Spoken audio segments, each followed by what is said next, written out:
The upcoming summit between Presidents Yoon, Biden, and Prime Minister Kishida at a U.S. presidential retreat will likely address a range of security and economic issues. But the meeting this time is expected to be a bit more casual. Some raise the possibility of the three leaders meeting regularly in the future. Korea's trade balance continued to stay in the black in July, mainly because costs for energy imports were sharply down. And we take a look at what to look out for when in extreme heat. It's August 1st, 2023. This is News Center. Good evening. Thank you for joining us. I'm Yoon Jung-min. South Korea continues its battle against extreme heat, with some areas have seen year-high temperatures of nearly 40 degrees Celsius, while high temperatures are expected to last until next week. As the risk of heat-related illnesses is on the rise, our Song Yoo-jin reports on ways to stay safe during this sweltering weather. South Korea's capital city Seoul on Tuesday experienced its hottest day of the year so far, with highs reaching 35 degrees Celsius.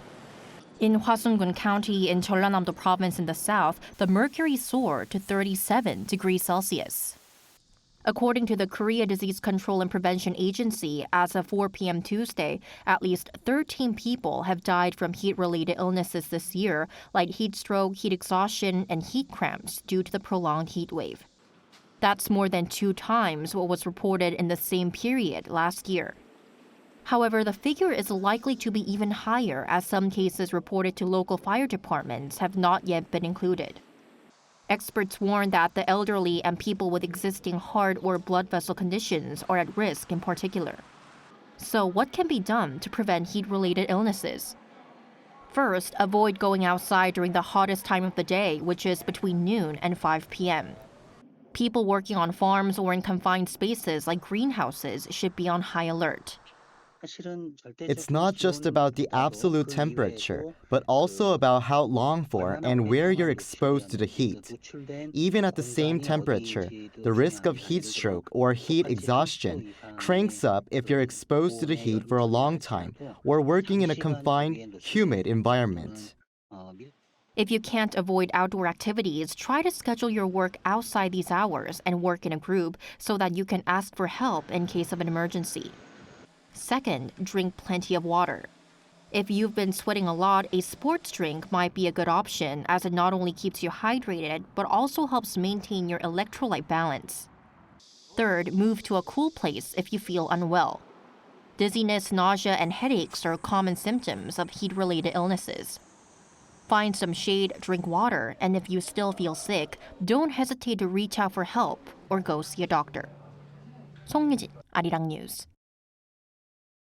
At a cabinet meeting today, President Yoon Suk-yeol vowed efforts to better protect public interests. He pledged tangible financial support, particularly for farmers and small businesses hard hit by the torrential downpours. He also called for government inspections of underground parking lots, whose structures appear to have been compromised in the process of construction.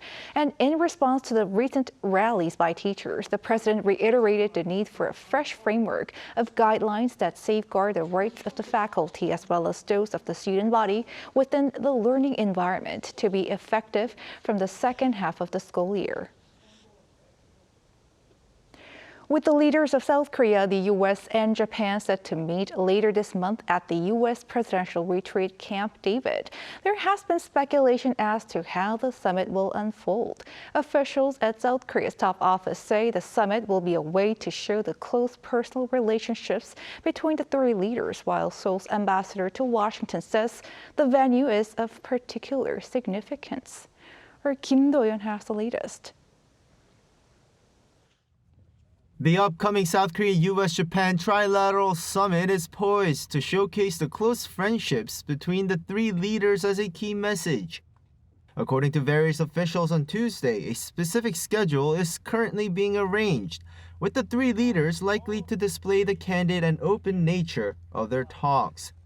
Responding to questions over whether they will engage in activities like taking a stroll around the grounds of Camp David, an official from South Korea's top office said while nothing is set in stone, time for activities like that is usually arranged during summits of this nature. In addition, Japanese Prime Minister Fumio Kishida stated, according to Japanese media outlet Kyodo News, that there will be separate one-on-one discussions with the other leaders at Camp David. In the meantime, South Korea's ambassador to the U.S. Cho Hyun-dong remarked in Washington, D.C. on Monday that the summit will serve to strengthen trilateral cooperation. He highlighted that this event will be the first summit held at Camp David since President Joe Biden took office, and the significance of this venue underscores the importance of both nations place on furthering collaboration. This shows just how highly President Biden thinks of his relationship with our president, as well as the relations between South Korea and the U.S. and the trilateral relations between South Korea, the U.S., and Japan. The ambassador added that Seoul has been playing a leading role in developing the trilateral partnership, with Seoul making efforts to improve bilateral relations with Japan. I believe improved relations between South Korea and Japan is what took the cooperation between South Korea, the U.S., and Japan to a new level. Another senior official also noted that discussions are taking place about whether or not to hold the trilateral summit on a regular basis from now on. The leaders will make the final decision. The official also added that the issue of Japan's plan to release wastewater from the Fukushima nuclear power plant is not on the agenda. Kim Do-yeon, Arirang News.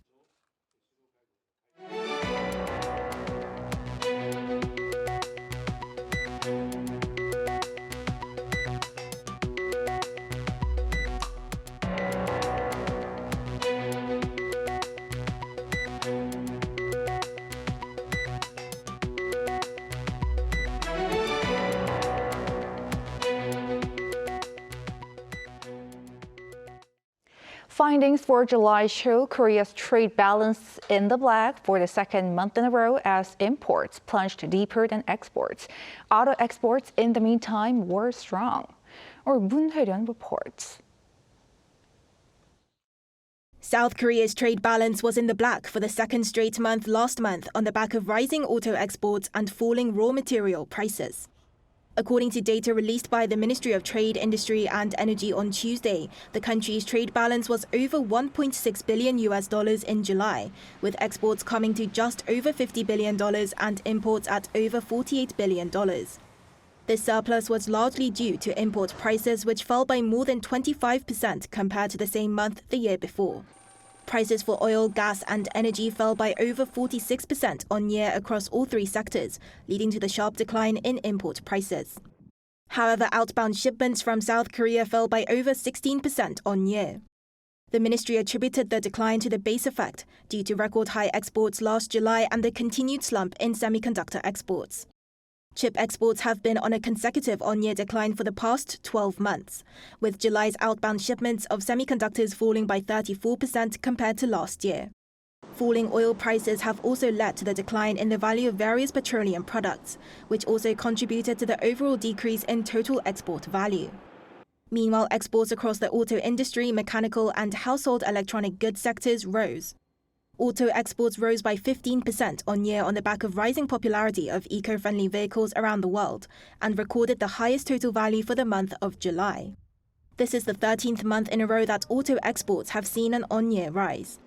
Outbound shipments of materials to the United States for use in batteries for electric vehicles also rose significantly in line with the U.S. Inflation Reduction Act. In addition to South Korea's active response to the IRA and Chips and Science Act, its return to Japan's trade whitelist as of last month is expected to have a positive impact on the country's trade balance in the near future. The government also highlighted its high-level cooperation with major Middle Eastern countries such as the United Arab Emirates and Saudi Arabia as part of its trade policies. Moon Hae-ryun, Arirang News. Global oil prices have been on a rally, logging their steepest one-month advance in July in 18 months. This has been driven by tightened supply supported by OPEC Plus and increasing global demand. Ji-young has more. Global oil prices hit a 3-month high, recording their biggest monthly gains since January last year on tightening supply. Brent crude futures, the global oil benchmark, settled at about $85 a barrel on Monday, having risen by 13% in July. It has been gaining for 5 consecutive weeks since late June, the longest rally since Russia's invasion of Ukraine elevated global energy markets. According to the International Energy Agency, the rise in oil prices is due to the cut in supply by OPEC+, the world's major oil producers.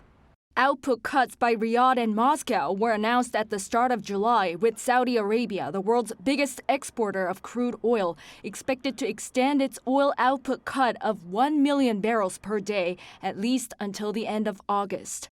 Also, according to a Reuters survey, the total production from the Organization of Petroleum Exporting Countries was about 840,000 barrels per day less in July. Experts say with OPEC Plus keeping oil supplies tight, global demand is likely to remain high down the road. Goldman Sachs estimated that global demand increased to a record 102.8 million barrels per day in July. The bank also revised its demand outlook for this year upward by about 550,000 barrels per day on the back of strong economic growth expected in the U.S. and India. 엄지영, Arirang News. The new Galaxy Z Flip 5 and Z Fold 5 by Samsung Electronics have helped the company achieve record pre-sales for foldable smartphones. Both went on sale at midnight on Monday, and Samsung says that pre-orders are 1.9 times higher than the previous models. So far, the cheaper Galaxy Z Flip 5 has been higher sales than the Z Fold 5. The top-of-the-range 256GB model costs nearly $1,100 US. Pre-orders will continue until August 7th before both models go on full sale in South Korea next Friday. Both were unveiled last Wednesday at the Galaxy Unpacked event in Seoul. They have larger displays and slimmer hinge mechanisms. In other news, Russia has reported drone attacks on buildings in central Moscow on Tuesday. This comes just days after Russia said it had been targeted by Ukrainian drones. Chung Eun-ju has the latest. A skyscraper in Russia's capital, Moscow, has been hit by a drone for the second time in 2 days. In a post on Telegram, Russia's defense ministry said anti-aircraft units had thwarted a terrorist attack by the Kyiv regime and downed 2 drones in suburbs west of the city center. According to military and city officials, however, 1 drone sent out of control by anti-aircraft fire struck the same high-rise tower that was hit last Sunday. Mayor Sergei Sobyanin said 1 drone flew into the same tower at the Moscow city complex and that the facade on the 17th floor was damaged. On Sunday, the defense ministry said 3 drones were intercepted, but a business and shopping development in the west of the capital was hit. State news agency TASS reported that the 5th and 6th floors of the 50-story building were damaged, but there were no injuries. Kremlin spokesperson Dmitry Peskov said the following day that Ukrainian attacks against Moscow and other Russian targets were acts of desperation and that Russia was taking all measures possible to protect against such strikes. Earlier on Sunday, Ukrainian President Volodymyr Zelensky said that the war was gradually returning to Russia after the Kremlin accused Kyiv of targeting Moscow with drones. The next day, the Kremlin launched a deadly airstrike against the Ukrainian president's hometown of Kryvyi Rih. At least 6 people were killed, including a 5-year-old girl, and dozens of others were wounded when a pair of ballistic missiles struck a school building and residential tower in the central Ukrainian city. Zelensky said more than 350 people were involved in search and rescue operations. Emergency services personnel were still looking for survivors under the rubble as of Monday afternoon. Chung Eun-ju, Arirang News. Pakistan is reeling from the aftermath of a brutal bomb blast this past Sunday that took more than 50 lives and injured some 200 as an Afghan branch of the militant group Islamic State claims responsibility. Lee Dae-yeon has the latest. At least 54 people are dead in the town of Bajaur in northwestern Pakistan after a suicide bombing targeted a pro-Taliban party's election rally on Sunday. The death toll included at least 5 children and left around 200 wounded. Islamic State in Khorasan province on Monday local time claimed in a statement that they were responsible for the bombing. I don't know what the cause was, but there was a sudden blast, and within moments, dozens of people were lying dead and injured on the ground. When we reached the convention and heard speeches being delivered from the stage, we were standing to welcome our leaders when suddenly a blast occurred, and then we were not aware of ourselves. Sunday's bombing was among the worst in northwestern Pakistan in the last decade. Around 400 members of the Jamiat Ulema Islam Party, a key government coalition partner headed by hardline politician Fazlur Rahman, were waiting for speeches to begin when a bomber detonated an explosive vest near the stage. Rahman appears to have not attended the rally. Abdul Rashid, one of the party's senior leaders, said the bombing was aimed at weakening the party, but that, quote, such attacks cannot deter our resolve. Police had suggested in their initial investigation that Islamic State in Khorasan province was a suspect. The Pakistani Taliban, which some analysts have suggested as possible suspects, distanced itself from the attack. The country's Prime Minister Shehbaz Sharif called Rahman to express his condolences and made assurances that those who led the attack would be punished. Meanwhile, UN Secretary General Antonio Guterres also strongly condemned the suicide bombing. The Secretary General extends his heartfelt condolences to the families of the victims and wishes a prompt recovery to those injured. He calls on the Pakistani authorities to bring those responsible to justice. The UN chief also denounced all instances of terrorism and attacks against civilians, adding that he stands in solidarity with the government and the people of Pakistan in combating the scourge. Lee Dae-hyun, Arirang News.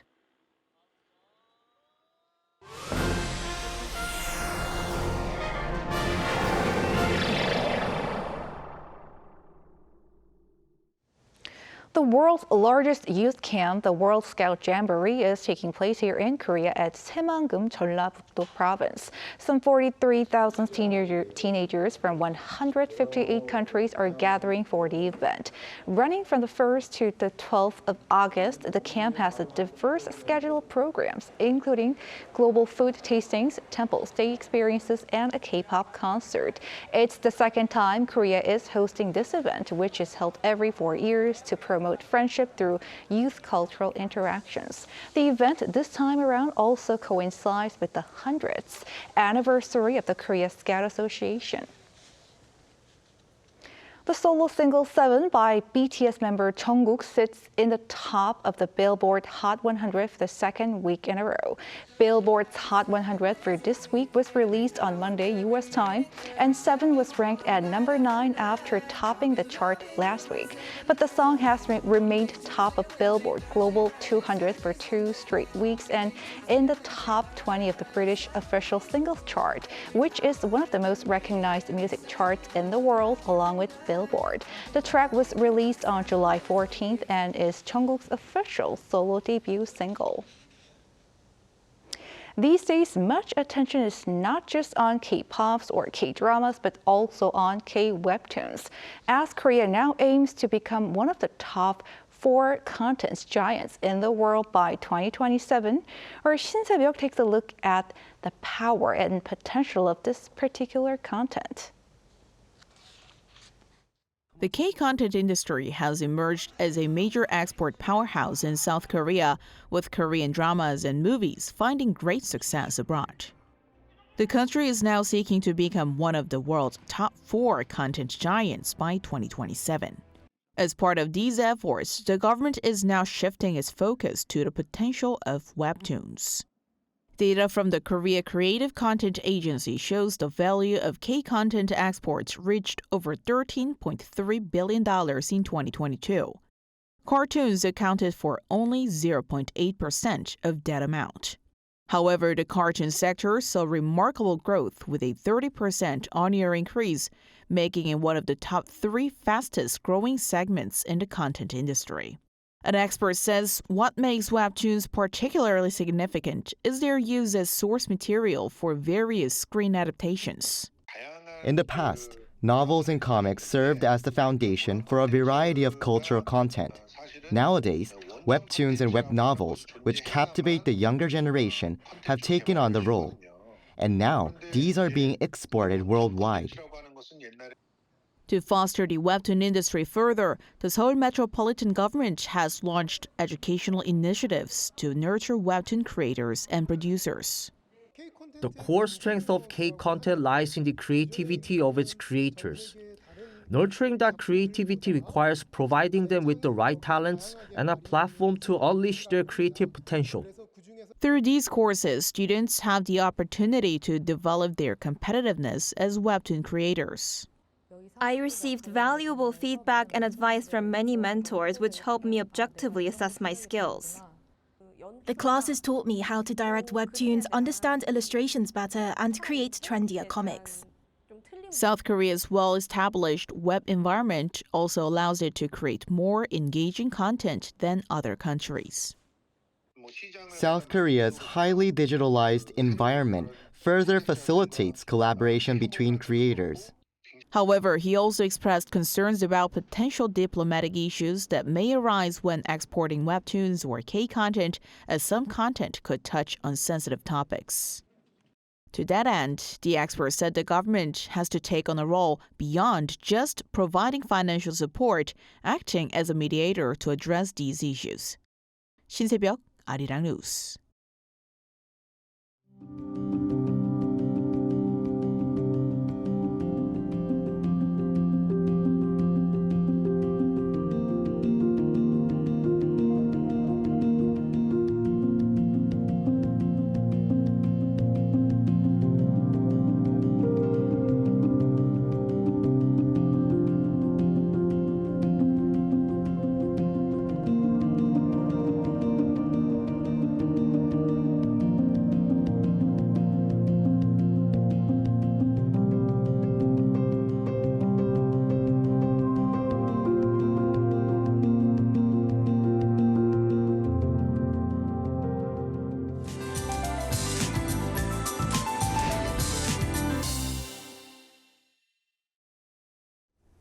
Tomorrow will be another scorching day here in South Korea. Intense heat will continue to bake the nation with highs above the seasonal average. Seoul will see highs of 35 degrees Celsius and tropical nights will follow with overnight lows surpassing 25 degrees. Dangerously hot conditions may lead to some serious heat-related illnesses. Drink plenty of water and avoid activities for too long. Meanwhile, the 25th World Scout Jamboree has kicked off in Buan-gun County of Jeollabuk-do Province. The event will be held until next Saturday and will be accommodating around 43,000 scouts from around the world. Buan will also experience a severe heat wave tomorrow with highs of 35 degrees. Blistering heat will lead to unstable atmospheric conditions for some regions, producing on and off showers. Inland regions, including Jeollado, Gyeongsang-do provinces and Jeju Island, will see 5 to 40 millimeters. Tomorrow, Seoul will start off at 27 degrees. For the daytime, sweltering temperatures are expected. Highs in Seoul get up to 35, Daejeon and Gwangju 36, Gyeongju will be hot at 37 degrees. For the remainder of the week, southern regions, including Jeju Island, will see frequent showers. That's all for now, and here are the weather conditions around the world.